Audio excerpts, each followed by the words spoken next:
Just moments ago, I spoke exclusively with Johnnie Langendorff. He is the hero who helped chase down the shooter after that massacre. I asked him to tell us what happened the moment he spotted the gunman. I had parked at the intersection where I'd seen the shooter come out from the church, and a gentleman, the neighbor of the church, had come out yielding a rifle, and the two men started exchanging gunfire. From there, the shooter jumped in his vehicle where he had the door open and the engine running, ready to go, and fled the scene. At that time, the neighbor with the rifle came to my truck, and he opened my door and said he just shot up the church and got in. And he said chase him, and so that's what I did. I just chased him. And tell us about the high-speed chase. How fast were you going, and was any gunfire exchange during the pursuit?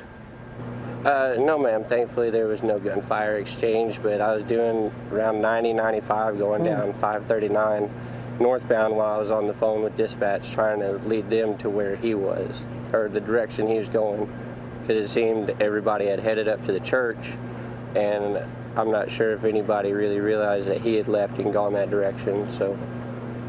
So you were on the phone and you were telling them where you were, and how were you able to keep so calm, Johnny?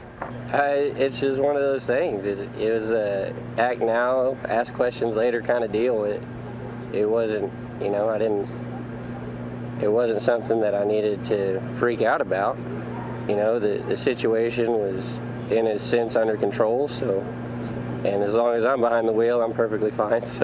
Well, we're glad that you are fine. And tell us what happened at the end of the chase. How did it end? The gentleman seemed to lose control of his vehicle, and he kind of started veering all over the place until he took out one road sign, and then from there he hit the guardrail and then hit the bar ditch.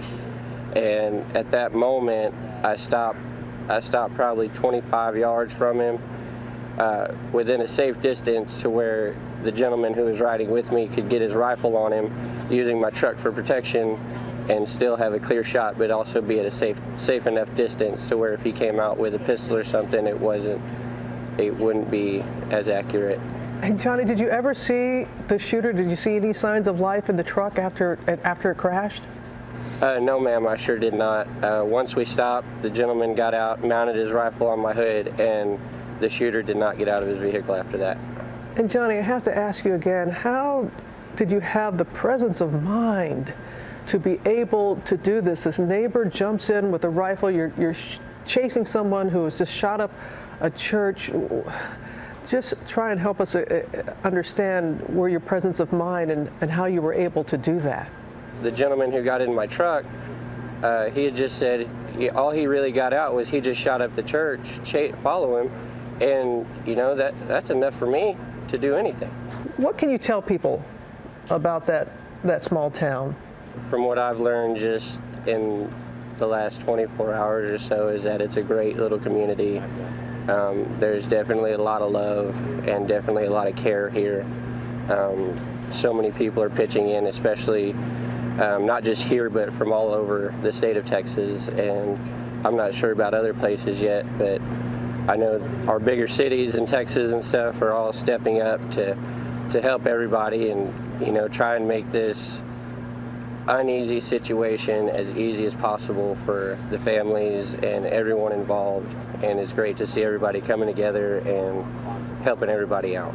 Well, I hope that you and everyone in that town, I hope you feel the love and the support and the many prayers, Johnny. Yes, ma'am.